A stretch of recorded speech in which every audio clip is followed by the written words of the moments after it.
श्री स्वामी समर्थ.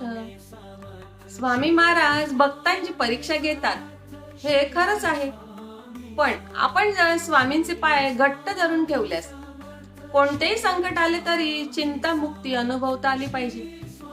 नामस्मरणी मानवी देहाचं पूर्ण कायापालट करणारी एकमेव कलियुगातील प्रभावी आणि मानवाला प्रचिती देणारी साधना आहे. अर्थपूर्ण नामस्मरण होत असल्यास देवाला यावेच लागते. देव या तत्वाला कधी टाळू शकत नाही. या परमेश्वराला त्याचं धाम सोडून साधकाच्या एका हाकेला ऐकून धावत यावंच लागतं. नामस्मरण सतत केलं तर या देहातून सायुज्य मुक्ती प्राप्त होते.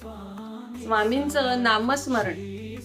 श्री स्वामी समर्थ या मंत्राचं नामस्मरण केलं तर स्वामी त्या भक्ताचं रक्षण करतात आणि त्या भक्ताचं सांभाळ करतात आणि त्या भक्ताचं घर सोडून स्वामी कधीच कुठे जात नाही.